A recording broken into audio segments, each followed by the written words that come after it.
The unwelcome guest, when Earth sent their best.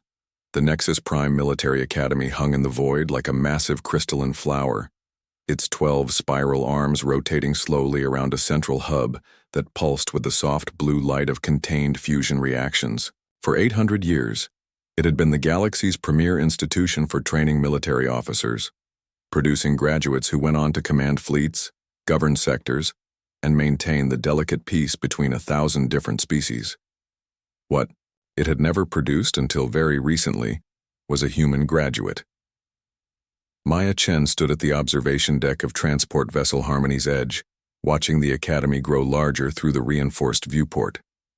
At 22 standard years, she was young by galactic standards, though her dark eyes held the focused intensity of someone who had spent their childhood making impossible repairs on asteroid mining stations where failure meant death. Her black hair was pulled back in a practical bun, and her simple gray jumpsuit marked her as civilian transport rather than military personnel. She was also, according to every piece of documentation in her file, completely unqualified to be here. The transport's other passengers gave her a wide berth, which wasn't unusual. The galaxy had been aware of humanity for only 37 years, and most species still weren't sure what to make of the short-lived, emotional creatures from the third planet of an unremarkable yellow star. Earth had been classified as a Class 7 death world, meaning it was hostile to most known forms of life, and humans were classified as a Class 3 adaptive species, meaning they were considered clever enough to use tools but not sophisticated enough. For truly advanced civilization, these classifications would prove problematic in approximately 6 hours. Maya's roommate assignment placed her in Dormitory Complex 7, which housed the Academy's most promising cadets. The irony wasn't lost on her. She had been admitted not because of her qualifications, but because of a diplomatic initiative between the Terran Confederation and the Galactic Union. The initiative was called the Cultural Exchange Program, though everyone involved understood it was really the Let's See What These Primitive Apes Can Do program. Her room was designed for a Vorthak, which meant everything was made of crystal and approximately 3 feet too tall for comfort. The Vorthaks were the galaxy's premier intellectuals, silicon-based beings whose crystalline bodies could process information at quantum speeds. They had been the Academy's dominant species for centuries, producing officers renowned for their strategic brilliance and mathematical precision. Maya's roommate, Cadet Quintel, arrived 30 minutes after she did. The Vorthak appeared in a shower of light as his teleportation matrix activated, his 12-foot-tall crystalline form materializing with the soft chiming sound his species made when moving. His body was translucent blue-green, shot through with veins of silver that pulsed with thought patterns. He stared at Maya for a full minute, his optical sensors adjusting as they processed her presence. When he finally spoke, his voice came through a translation matrix that rendered his harmonic frequencies into flat, emotionless standard galactic. "You are the human," he said. It wasn't a question. "I am," Maya replied, continuing to unpack her few belongings. "Maya Chen, Mars Colony Technical Institute. Looking forward to working with you." Quintel's form brightened slightly, which Maya had learned meant confusion in Vorthak body language. "Working with me? Human, I believe there has been a misunderstanding. You are here as part of a diplomatic program. I am here to become a fleet commander. We will not be working together." Maya turned to face him, and something in her expression made the massive crystal being take a step backward. It was the same look she'd worn when jury-rigging life support systems during solar storms, or when calculating orbital mechanics by hand because the computers had failed. It was the look of someone who had been told something was impossible, and had decided that was just another problem to solve. "Maybe," she said, "but I didn't come here to be anyone's diplomatic pet. I came here to learn how to keep my people alive in space. So if you're planning to become a fleet commander, then yes, we'll be working together." The next morning brought Maya's first taste of Nexus Prime's academic environment. The Academy's lecture halls were designed with the aesthetic sensibilities of beings who believed that knowledge should be experienced in appropriate grandeur. The Strategic Theory Amphitheater rose 7 stories high, with seating arranged in concentric circles around a central holographic display system. The walls were covered in equations and star charts that shifted and evolved in real time, displaying the mathematical elegance of galactic warfare. Maya took a seat in the back row, which put her roughly at eye level with the knees of most other species. Around her, the galaxy's future military leaders chatted in the harmonic frequencies of Vorthak intellectual discourse, the subsonic rumbles of Kythera strategic planning, and the ethereal whispers of Zephyrian energy speak. Professor Veltar materialized at the center of the amphitheater, his ancient crystalline form reflecting the holographic displays until he seemed to be made of living starlight. At 800 years old, he was one of the Academy's most respected instructors, a being who had witnessed the rise and fall of civilizations and who understood warfare as both art and science. Today, he announced, his voice carrying perfectly to every seat despite speaking in conversational tones, we will examine the Battle of Kepler's Crown, where a fleet of 300 vessels defeated an armada of 2,000 through superior tactical positioning and resource management. The holographic display bloomed to life, showing a complex three-dimensional battle map with color-coded ship movements and tactical annotations. Maya leaned forward, studying the formations and trying to understand the logic behind the maneuvers. The key to victory, Professor Veltar continued, was patience. Admiral Thexnar understood that rushing into combat would result in overwhelming casualties. Instead, he positioned his forces at the system's gravitational null points and waited for the enemy to make the first mistake. A Kythera cadet in the front row raised one of his forearms. Professor, what was the ammunition expenditure ratio? Excellent. Question, Cadet Morduk. The victorious fleet fired only 12% of their available ordnance, while the enemy expended 78% of theirs in the first hour. Maya found herself frowning. Something about the battle didn't make sense.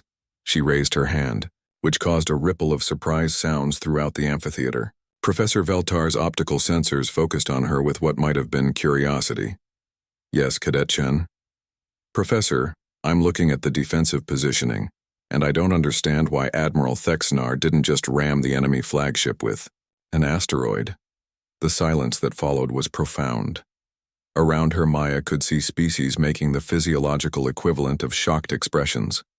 Several Vorthak cadets began chiming in harmonic patterns that the translation matrix rendered as mathematical equations, though Maya suspected they were actually curse words. Professor Veltar's form dimmed slightly. I'm sorry, Cadet Chen. Did you say ram with an asteroid? Yes, sir. The battle took place in the Kepler's Crown system, which has an asteroid belt with roughly 40,000 objects larger than a kilometer. The enemy fleet was positioned in a predictable formation around the primary star. A single asteroid, accelerated to appropriate velocity and aimed at the flagship, would have disrupted their entire command structure. The battle would have been over in 30 minutes instead of 6 hours. The amphitheater erupted in discussion. Vorthak cadets were chiming at frequencies that made the translation matrix emit error sounds. Kythera cadets were exchanging low-frequency rumbles that spoke of deep philosophical confusion. The few Zephyrian cadets present began flickering between visible and energy forms, which was their species' equivalent of nervous laughter. Professor Veltar raised one crystalline arm for silence. Cadet Chen, what you are describing is not warfare. It is destruction. With respect, sir, isn't that the point? If two fleets meet in battle, someone is trying to destroy someone else. Why make it complicated? Because, came a voice from the front row, civilized beings do not solve problems through brute force. Maya turned to see Cadet Zixandra, a Zephyrian whose energy form shifted between blue and violet as she spoke. Zephyrians were beings of pure energy who had achieved physical form through technology and willpower. They were considered the galaxy's most advanced species, having transcended the limitations of matter approximately 50,000 years ago. Warfare, Zixandra continued, is an art form. It requires intelligence, strategy, and respect for the mathematical elegance of tactical positioning. What you are suggesting is no different from the behavior of primitive animals.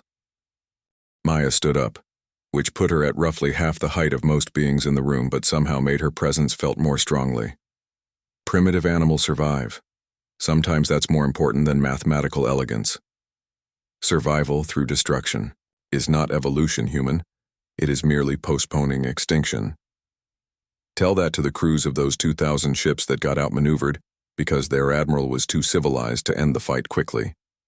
Professor Veltar's form brightened again, and Maya realized he was finding the discussion interesting rather than inappropriate. An intriguing perspective, Cadet Chen. However, your suggested tactic would violate 17 different articles of the Galactic Warfare Convention. And if following those conventions gets your people killed, then perhaps those people were not strong enough to deserve survival. The words came from the back of the amphitheater, where a group of Cathara cadets sat in their specialized high-gravity seating. The speaker was Cadet Thoknal, heir to a military dynasty that stretched back 3,000 years. Kytharis were the galaxy's premier warriors, standing 12 feet tall and covered in natural armor that could deflect energy weapons. They respected strength above all else and viewed combat as the ultimate test of worthiness. Strong enough? Maya repeated. What does that even mean? Thoknal's 4 eyes focused on her with the intensity of targeting systems. It means that weakness is not overcome through cleverness, human. It is overcome through strength. Your species survived your death world not because you were intelligent, but because you were too primitive to know when to surrender. Maybe, Maya said. But we did survive. How many civilized species would have lasted a week on Earth? Survival through brutality is not an achievement to celebrate. It is when the alternative is extinction. The exchange was interrupted by the soft chime that indicated the end of the class period. Professor Veltar dismissed the cadets with instructions to prepare tactical analyses of 3 historical battles for the next session. As the amphitheater emptied, Maya found herself walking alone, surrounded by groups of cadets who gave her a wide berth while discussing her comments in languages her translator couldn't parse. She was beginning to understand that her presence at Nexus Prime was going to be more complicated than she had anticipated.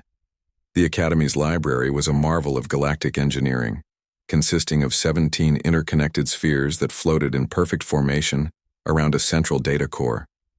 Each sphere contained the collected knowledge of a different species, accessible through neural interface for beings with compatible physiology or through holographic display for those without. Maya found herself in Sphere 12, which housed human contributions to galactic knowledge. It was depressingly small. Earth's total contribution to the galactic database consisted of approximately 40,000 entries, mostly covering basic physics, primitive engineering techniques, and what the catalog politely referred to as cultural curiosities.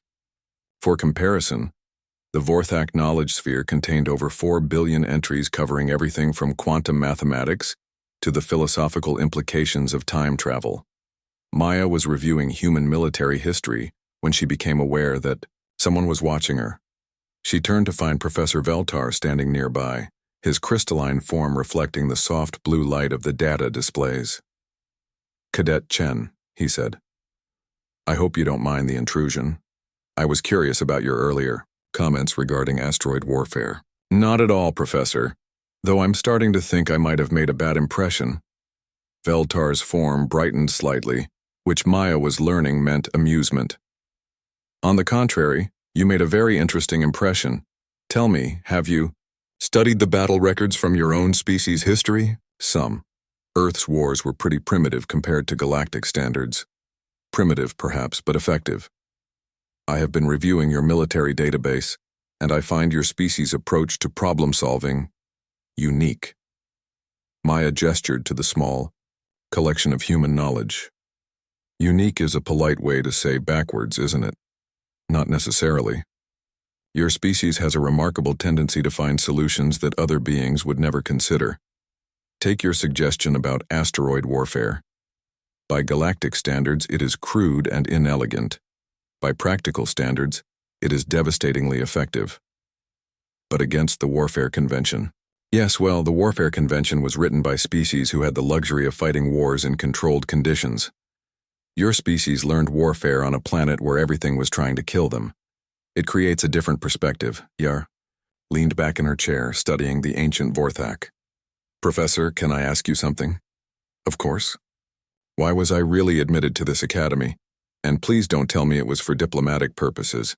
The galaxy has been ignoring humanity for 37 years without any diplomatic problems. Veltar was silent for a long moment, his internal light patterns shifting in ways Maya couldn't interpret. Finally, he spoke. Because the galaxy is changing, Cadet Chen. We have enjoyed 800 years of relative peace, maintained through careful diplomacy and regulated warfare. But there are threats emerging from the dark sectors, forces that do not share our commitment to civilized conduct. When that time comes, we may need officers who understand that survival is more important than convention. And you think humans might be useful for that? I think humans might be essential for that. Your species has something that most of us have lost over millennia of civilization. What's that? The willingness to break things when breaking them is necessary. Maya was still thinking about Professor Veltar's words when she returned to her dormitory that evening. Quintel was in their room, his crystalline form connected to the Academy's data network through fiber optic cables that emerged from his torso. He disconnected as she entered, the cables retracting with soft clicking sounds. You have caused considerable discussion today, he said without preamble. So I gather. Is that good or bad? That depends on your perspective. The Vorthak cadets find your tactical suggestions mathematically offensive. The Kythera cadets believe you lack the strength to implement such crude strategies. The Zephyrians think you are a fascinating example of evolutionary misdirection. And what do you think? Quintel's form pulsed with thought patterns. I think you are going to make the Academy very interesting. Over the following weeks, Maya settled into the Academy's routine while struggling to find her place in its social hierarchy. The coursework was challenging but not impossible. Her engineering background from Mars Colony Technical Institute had given her a solid foundation in physics and mathematics, even if her approach to problem-solving differed from galactic norms. The real challenge was the other cadets. Maya found herself caught between different species' expectations and prejudices. The Vorthaks viewed her as intellectually inferior. The Kytheras saw her as physically weak, and the Zephyrians considered her evolutionarily primitive. None of them seemed to understand that these supposed weaknesses might actually be advantages. The Academy's combat simulation facility was where these cultural differences became most apparent. The facility consisted of a series of holographic environments where cadets could practice tactical scenarios without risk of actual injury. Maya's first simulation was a standard fleet engagement exercise, where she commanded a squadron of 12 vessels against an enemy force of equal size. The scenario was designed to test strategic thinking and resource management. Most cadets approached it as a chess match, carefully positioning their forces and engaging in prolonged tactical maneuvering until one side gained a decisive advantage. Maya studied the initial positions for approximately 30 seconds, then ordered her entire squadron to ram the enemy flagship at maximum velocity. The simulation ended in 47 seconds with a complete human victory and the destruction of both fleets. Instructor Kethvar, a Cathara warrior with 400 years of combat experience, stared at the tactical display with what might have been confusion or admiration. It was hard to tell with Catheras. Cadet Chen, he said finally. This simulation was designed to test strategic planning over a period of several hours. You have completed it in less than 1 minute. Yes, sir. The objective was to defeat the enemy force. Mission accomplished. By destroying your own forces? In the process. The simulation parameters didn't specify that my forces needed to survive, only that the enemy needed to be defeated. I traded 12 ships for 12 ships and achieved mission objectives with maximum efficiency. Efficiency is not the only consideration in warfare, cadet. What other considerations matter if you don't win? Instructor Kethvar's 4 eyes focused on Maya with the intensity of weapon targeting systems. Honor, courage, the preservation of your warriors' lives.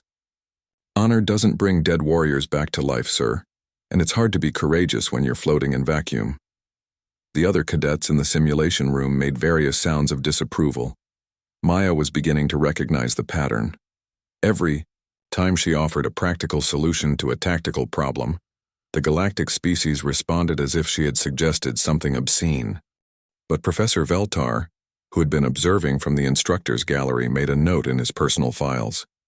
The human cadet's approach was crude, yes, and certainly violated conventional tactical doctrine, but it was also devastatingly effective. In a real combat situation, enemy commanders would be completely unprepared for such direct and brutal tactics. The Academy's final examination was announced during the 4th month of Maya's attendance. It would be a comprehensive test of everything the cadets had learned: strategic planning, tactical execution, resource management, and leadership under pressure. The examination would take place in the Academy's primary simulation facility, a massive holographic environment that could recreate any conceivable combat scenario. More importantly, it would be observed by representatives from major galactic military organizations. High-performing cadets could expect to receive immediate commission offers, while those who failed would return to their home worlds with the knowledge that they were not suited for advanced military service. For Maya, it represented something more than career advancement. It was her chance to prove that humanity belonged among the galaxy's military elite, that Earth's primitive approaches to problem-solving had value in a civilized universe. She had no idea that several of her fellow cadets had very different plans for her final examination.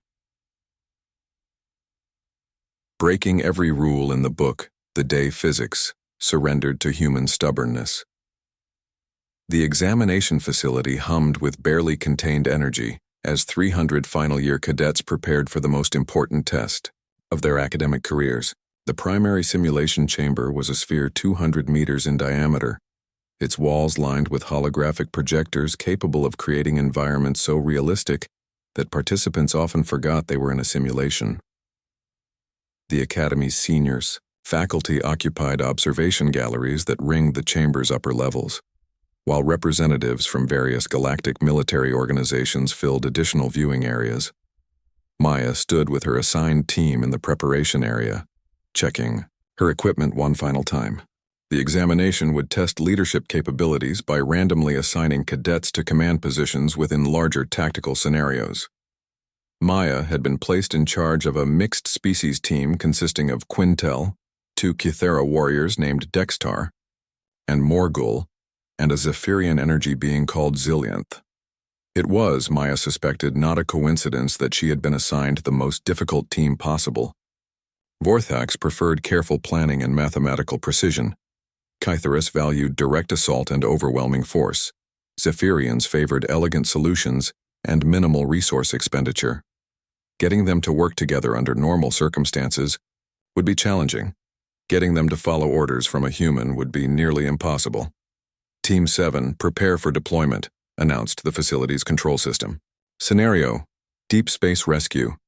Objective: extract civilian population from disabled colony ship under hostile fire.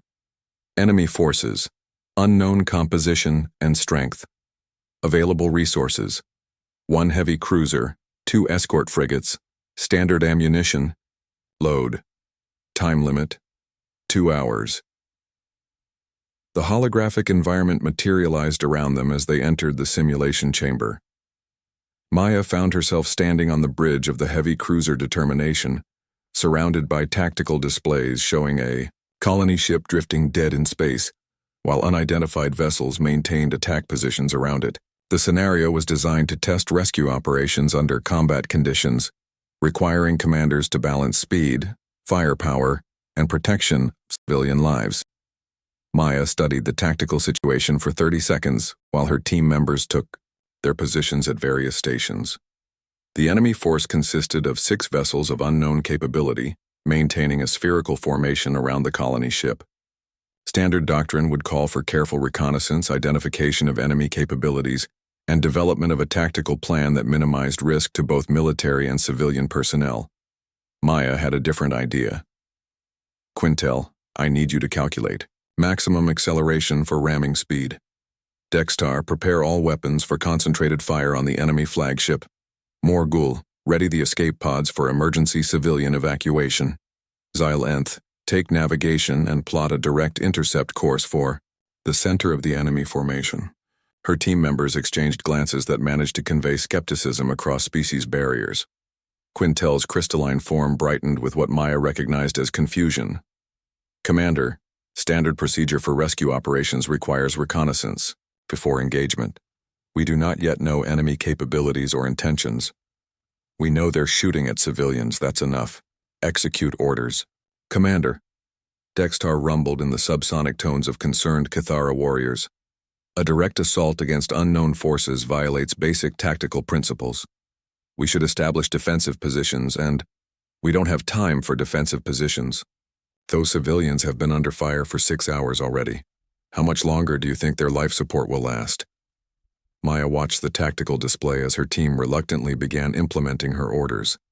The enemy vessels were maintaining their attack pattern with mechanical precision, which suggested either excellent discipline or automated systems. Either way, they weren't expecting a direct assault from a single ship. Quintel, how long until ramming speed? 47 seconds at current acceleration, Commander. However, I must point out that collision with an enemy vessel will result in the destruction of our ship and the deaths of all personnel aboard. Only if we actually ram them. Xylenth, I need evasive maneuvers ready the moment we enter their engagement range. We're going to punch through their formation and make them choose between shooting at us or continuing to attack the civilians. Interesting strategy. Xylenth's ethereal voice whispered through the bridge speakers. Crude, but potentially effective. The determination accelerated toward the enemy formation like a missile, her engines pushing the ship beyond normal operational limits. Maya watched as the range counter dropped. 50,000 kilometers, 40,000, 30,000. The enemy vessels began to turn toward the approaching cruiser, their weapon systems powering up with energy signatures that made the ship's threat detection systems scream warnings. 20,000 kilometers, Commander, Xylenth reported. Enemy vessels are targeting our ship. Perfect. Dextar, fire everything we have at their flagship. Morgul, launch all escape pods toward the colony ship. Xylenth, evasive maneuvers now. The bridge erupted in controlled chaos as the determination opened fire with every weapon she carried while simultaneously launching dozens of escape pods and throwing herself into a complex evasive pattern that would have torn apart a less robust vessel. Maya felt the deck plates groaning under the stress as artificial gravity fluctuated and inertial compensators struggled to keep up with the ship's violent maneuvers. The enemy flagship vanished in a brilliant explosion as concentrated plasma fire found its reactor core. The remaining enemy vessels found themselves caught between pursuing the attacking cruiser and continuing their assault on the colony ship, exactly as Maya had planned. Their formation dissolved as individual ships made different tactical choices, creating gaps that Maya exploited ruthlessly. Morgul, report on civilian evacuation. Escape pods have reached the colony ship, Commander. Civilian transfer is proceeding ahead of schedule.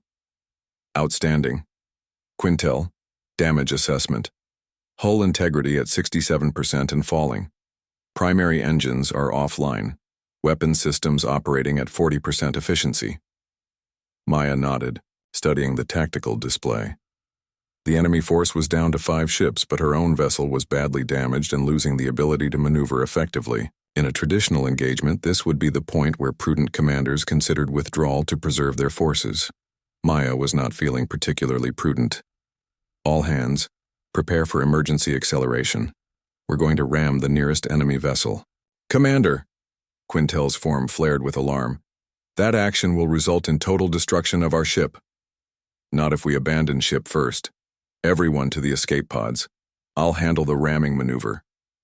Absolutely not, Dextar growled. Cathara, warriors do not abandon their commanders. Neither do Vorthax, Quintel added, his mathematical mind apparently calculating honor alongside tactical probabilities. Zephyrians find the concept of sacrifice for others aesthetically pleasing, Xylenth whispered. I will remain as well.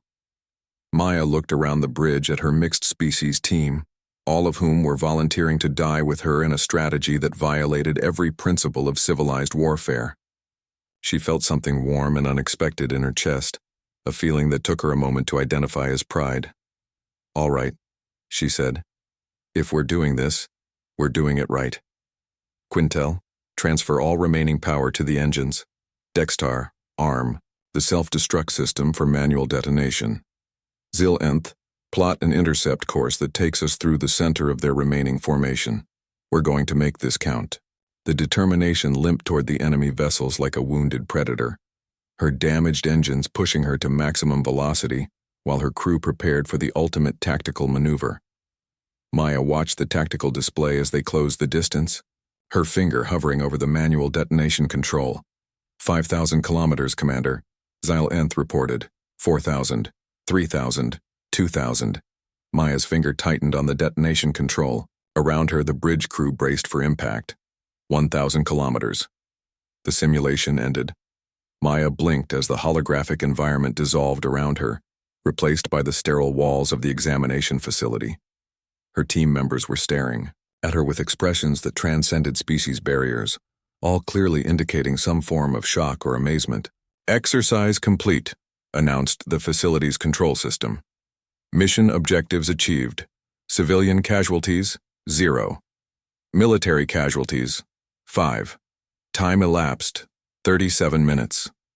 Maya looked up at the observation galleries where faculty members and military representatives were engaged in animated discussions. She caught Professor Veltar's optical sensors and saw his form brightening with what she had learned meant approval. Instructor Kethvar materialized beside her team through the facility's transport system, his 4 eyes focusing on Maya with an intensity that would have been intimidating if she hadn't just spent 37 minutes under simulated combat conditions. Cadet Chen, he said, your tactical approach was highly unconventional. Yes, sir. Was it effective? Devastatingly so. You completed a 2-hour scenario in 37 minutes with 0 civilian casualties and minimal military losses. Your strategy of using your own ship as both weapon and distraction created tactical opportunities that enemy forces could not counter. Thank you, sir. However, Kethvar continued, your methods violated approximately 47 different articles of standard tactical doctrine. You endangered your vessel and crew through reckless acceleration, wasted military resources through unnecessary destruction, and demonstrated complete disregard for the preservation of military assets. Maya felt her heart sinking. She had completed the mission successfully, but apparently success wasn't enough if you broke too many rules in the process. I understand, sir. Should I prepare to return to Earth? Kethvar's expression shifted in ways that Maya couldn't interpret. When he spoke again, his voice carried what might have been amusement. On the contrary, Cadet Chen, you should prepare to accept a commission as a tactical instructor. The Galactic Defense Council has been observing your unconventional approaches to military problems, and they have decided that conventional approaches are no longer sufficient for the challenges facing civilized space. Maya stared at the massive Cathara warrior. I'm sorry, sir, did you say tactical instructor? Indeed.